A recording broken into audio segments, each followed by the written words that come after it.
Morning बेटा। I hope you all are doing very very very well. तो बेटा अपनी स्टडी को इतने ही अच्छे तरीके से कंटिन्यू करते हुए बढ़ते हैं अपने नेक्स्ट टॉपिक की तरफ। जो आपका नेक्स्ट टॉपिक है वो क्या होगा? Comparing quantities, right. तो कंपेयरिंग क्वांटिटीज़ जो आप ऑलरेडी 7th में पढ़ चुके हो, तो कुछ हम वहाँ से कंटिन्यू करेंगे, उसके बाद कुछ आगे चलेंगे। तो बेटा सबसे पहले हम थोड़ा सा रिकैप ले लेते हैं जो हमने 7th में पढ़ा। 7th में हमने कंपेयरिंग क्वांटिटी में सबसे पहले एक वर्ड पढ़ा, this is called the ratio. What do you mean by ratio? ठीक है, रेशियो को हम डिनोट किससे करते हैं? इन दो डॉट से। दिस इज डिनोट किससे करते हैं? इस साइन से हम डिनोट करते हैं, दिस इज योर रेशियो। अब वो बोल रहा है कि रेशियो निकालो, तो रेशियो निकालोगे कैसे? सपोज उसने बोला कि नंबर ऑफ गर्ल्स अगर आपकी क्लास में 15 हैं और नंबर ऑफ बॉयज आपकी क्लास में कितने हैं? 18। Then you have to find out the ratio of girls to boys. पहला क्या है? गर्ल्स। तो गर्ल्स कितनी है? 15। पहले क्या रखोगे? 15, इसको बोलते हैं इस्टू। यहाँ से कितना आ जाएगा? 18। ये क्या आ गई उनकी रेशियो? 15:18। जो पहले बोला है उसको पहले लिखोगे, जो बाद में बोला है उसको बाद में लिखोगे। तो ये था बेटा आपका रेशियो वाला कॉन्सेप्ट, जिसको जितना कैंसिल कर सकते हो कैंसिल भी कर सकते हो। 3 5 15, 3 6 18, तो यानी कि 5:6 भी आप इसको लिख सकते हो। Now move to our next topic. Next topic जो हमारा इसके अंदर हमने पिछली बार पढ़ा था वो क्या था बेटा? परसेंटेज। क्या था? परसेंटेज। अगर मैं परसेंटेज की बात करूं तो परसेंटेज को कैसे डिनोट करते हैं? मैक्सिमम बच्चे इस चीज़ से अवेयर होते हैं क्या कि परसेंटेज को लिखना हो तो हम उसको कैसे लिखते हैं। तो ध्यान से देखना बेटा एक बार।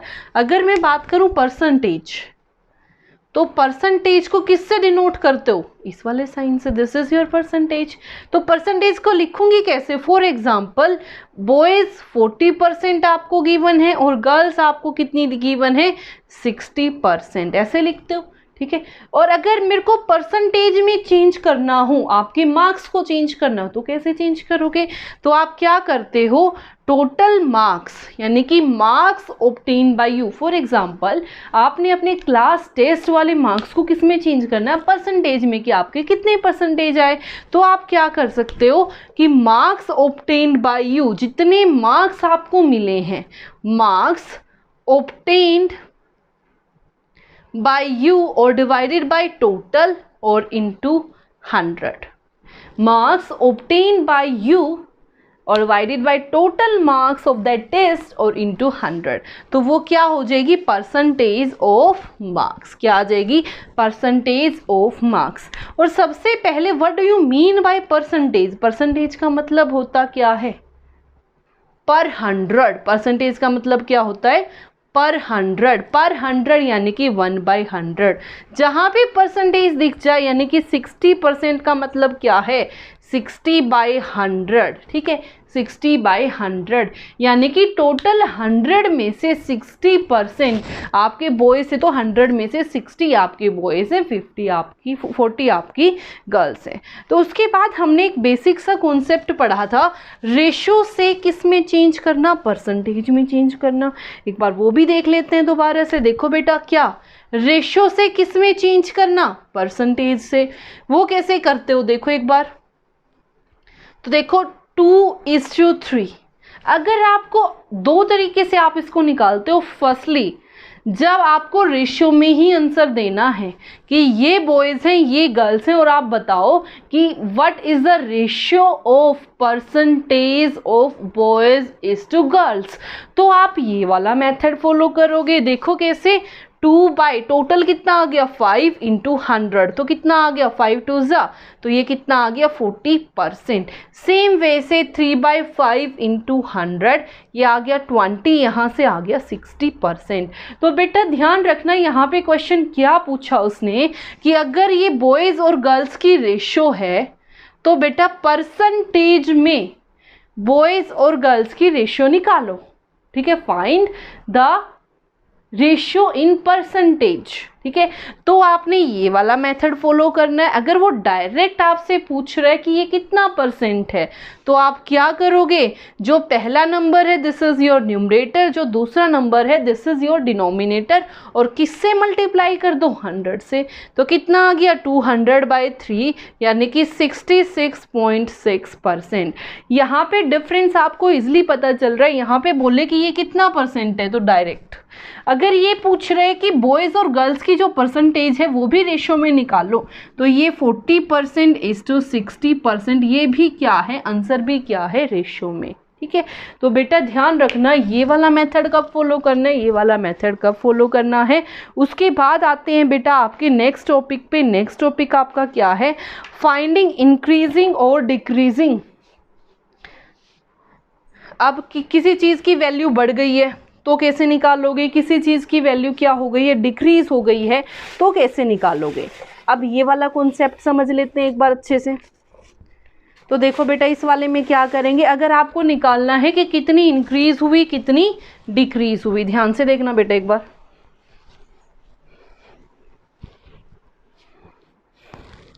सबसे पहला काम क्या है, इंक्रीजिंग वैल्यू निकालनी और डिक्रीजिंग वैल्यू निकालनी। तो कैसे निकालोगे, फॉर एग्जाम्पल आपसे क्वेश्चन पूछ रहा है, क्वेश्चन में उसने पूछा you are having a car, car की वैल्यू आपके पास कितनी है बेटा, 34,000 रुपीज़। कितनी है, 34,000 रुपीज़। अब वो कितनी इंक्रीज हो गई, 20%। कितनी इंक्रीज हो गई, 20%। तो इंक्रीज होने के बाद कार की वैल्यू क्या बनी बेटा, इतनी पहले थी, अब इंक्रीज इतनी हो गई। तो मेरे को क्या करना है, पहले मैं ये निकालूंगी कि कितना इंक्रीज हुआ रुपीज़ में। तो रुपीज़ में इंक्रीज होने का मतलब क्या है, टोटल तो मेरे पास यही थी ना, इसी का 20% इंक्रीज हुआ है। तो इसका 20% इन एक्चुअल होता कितना है, यानी कि 20% ऑफ 34,000। क्वेश्चन ये बन गया। और इसको कैसे सोल्व करते हो, 20% यानी कि 20/100। ऑफ स्टैंड्स फॉर मल्टीप्लीकेशन और दिस इज 34,000। तो 0 से आपका 0 कैंसिल आउट, तो यहाँ से कितना आ गया, 2 4 ज़ा 8, 2 3 ज़ा 6 और ये 00। तो इतने रुपीज़ आपके इंक्रीज हो गए, इतने रुपीज़ आपके इंक्रीज हो गए। और जबकि आपके पास वो पहले कितने की थी बेटा, इतने रुपए की थी। पहले उसका रेट था 34,000, अब उस पर इतने रुपए और बढ़ गए, तो अब टोटल कितना हो गया, इतना, यानी कि 40,800 रुपीज़। यानी कि अगर मैं बात करूं, अब मेरे पास उस कार का रेट है, सेम कार का रेट है, वो कितना है, 40,800। अगर एक साल पहले वो कार मेरे को इतने में मिल रही थी, एक साल के बाद अगर उसका रेट इतना इंक्रीज हुआ है, तो अब मेरे को कितने में मिलेगी, 40,800। उसके बाद आते हैं बेटा डिक्रीजिंग पे। डिक्रीजिंग का मतलब क्या होता है, माइनस करना। अगर सेम क्वेश्चन में वो पूछता कि ये वाली वैल्यू डिक्रीज हुई है, तो आप यहाँ पे सिर्फ क्या कर देते, माइनस कर देते इसमें से ये। तो अब कितनी वैल्यू हो गई, 0, 10 में से 8 गया 2, यहाँ पे आपके पास बचा 3, 13 में से 6 गया 7, यानी कि 27,200 में आपको अब वो कार मिल रही है। यानी कि जो पहले उसकी वैल्यू थी उसमें से वैल्यू कम हो गई। वैल्यू कम होना यानी कि माइनस करना, इंक्रीज होना यानी कि बढ़ना, बढ़ना यानी कि प्लस करना। I hope it is clear to everyone. Now move to our next topic. Next topic आपका क्या है, फाइंडिंग डिस्काउंट। अगर मैं डिस्काउंट की बात करूं, डिस्काउंट क्या है, आप दुकान पे गए होगे, मेडिसिन लेने के लिए गए होगे, वो हमेशा क्या करते हैं, इस पर 10% डिस्काउंट है भाई, सेपरेट मतलब माइनस कर दो। तो वो क्या होता है बेटा, ध्यान से देखो। सपोज अगर मैं बात करूं, आपके पास कोई 100 रुपये की चीज़ है और दुकान वाला कहते जी ये 100 रुपये की है, मैं आपको 80 में दे रहा हूँ, तो उसने कितने रुपए का डिस्काउंट किया, वो एक्चुअल में this is your marked price, कि उस पर लिखा है दिस इज मार्क्ड प्राइस, लिखा हुआ है कि वो कितने की है मार्क प्राइस, और उसने कितने का डिस्काउंट दिया वो निकालना है। और उसने दे कितने में दी, इतने रुपए में। तो डिस्काउंट क्या करूंगी, इसमें से इसको क्या कर दो, माइनस। 100 में से 80 गया बेटा 20, यानी कि 20 रुपीज़ का मेरे को क्या मिल गया, डिस्काउंट मिल गया। 20 रुपीज़ का मेरे को क्या मिल गया, डिस्काउंट मिल गया। अगर उसी के अंदर जैसे आप दुकान पे गए, एक और एग्जाम्पल देखो, अगर क्वेश्चन ये पूछता है, क्वेश्चन आपने देखा होगा बड़े बड़े मॉल्स में 100 रुपए की कोई चीज़ है, उस पर लिखा होता है 20% ऑफ। ये 20% ऑफ का मतलब क्या? This is your discount. तो लेकिन ये है किस पे? इस पे। किस पे? जितना मार्क है, जितना उस शर्ट पे या जितना उस टी शर्ट पे प्राइस लिखा है उसका 20%। और उसका 20% का मतलब क्या है? 20% ऑफ 100। तो कितना आ गया? 20/100 इंटू 100। कैंसिल आउट करके कितना आ गया? 20 रुपीज़। यानी कि मेरे को कितने रुपए कम देने पड़ेंगे? जितना उस पर लिखा हुआ है उसमें से 20 रुपए कम देने पड़ेंगे। तो ये 100 रुपए की वो चीज़ थी, 20 रुपए उन्होंने कम कर दिए। कितने रुपए में मिल जाएगी? 80 रुपए में।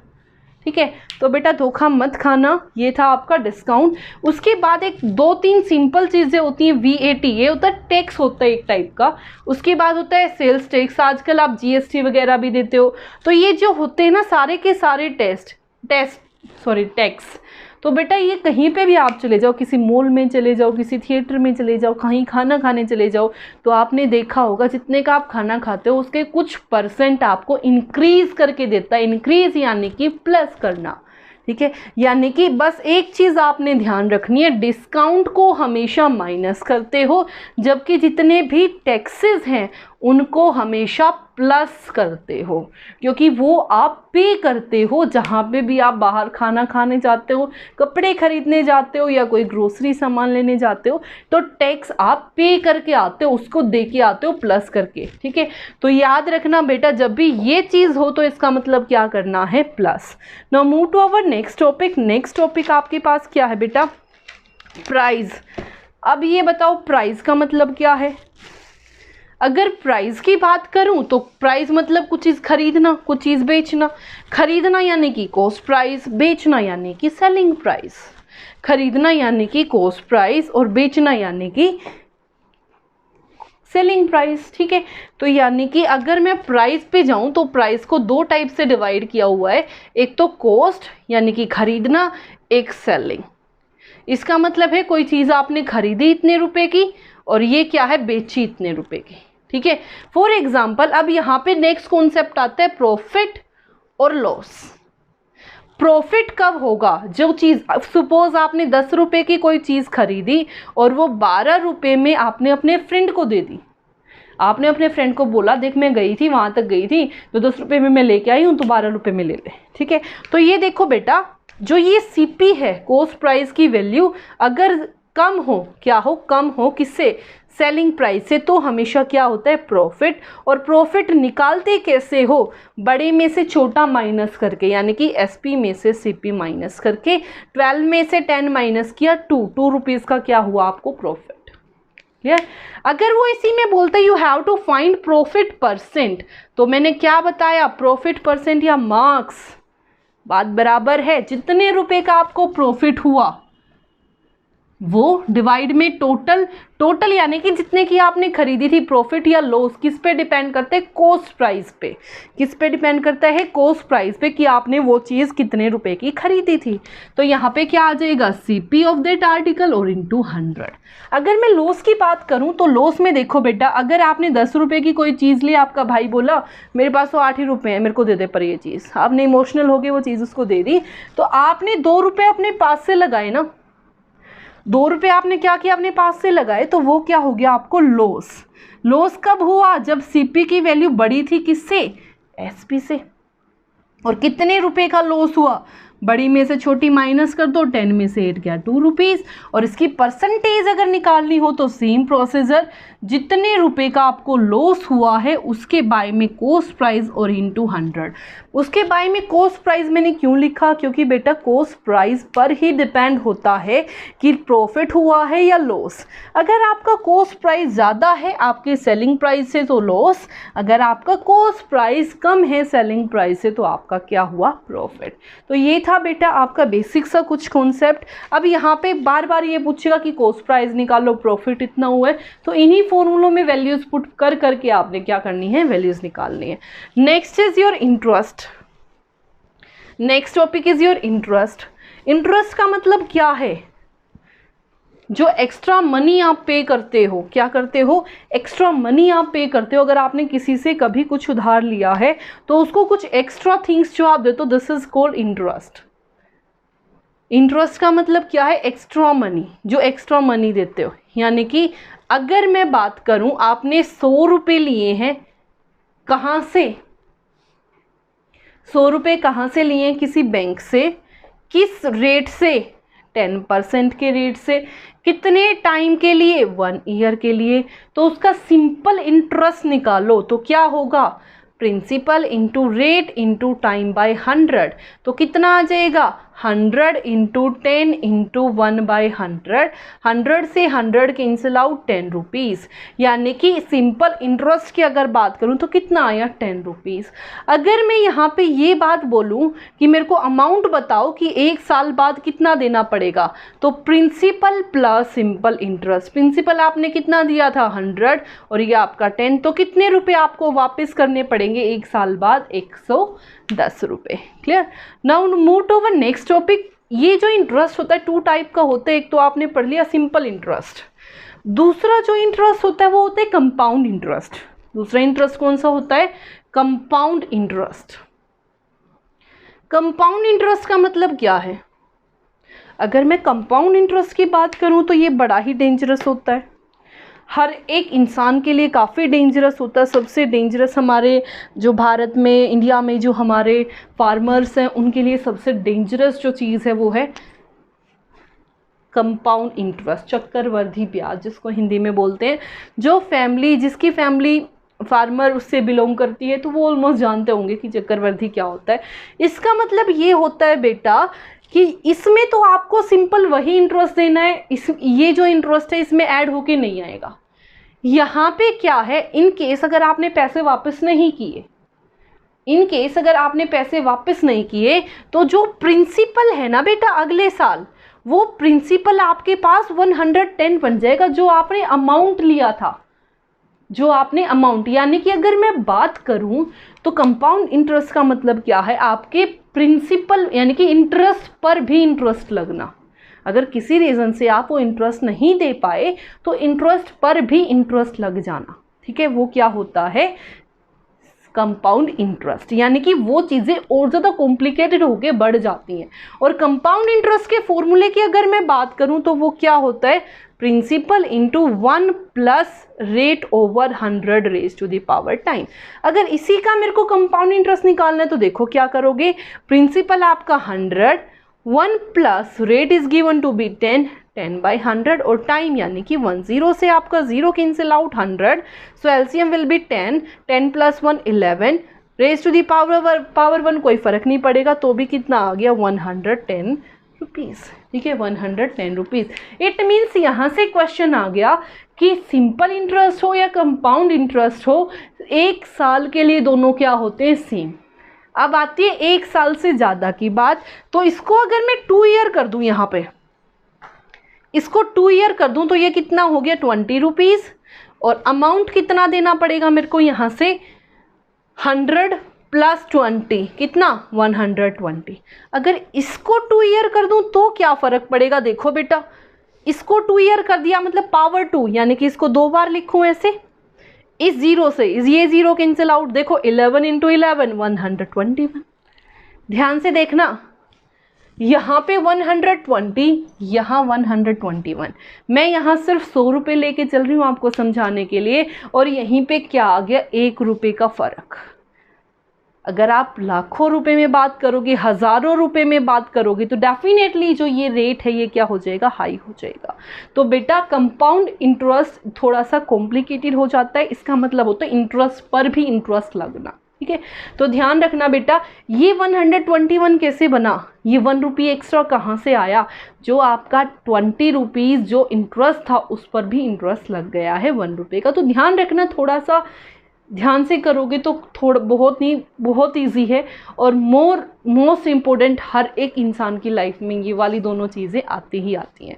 तो मेक श्योर बहुत ध्यान से आप पढ़ोगे, बहुत अच्छे से ये करोगे, और साथ के साथ में लाइक, सब्सक्राइब और शेयर भी करोगे। Thank you so much.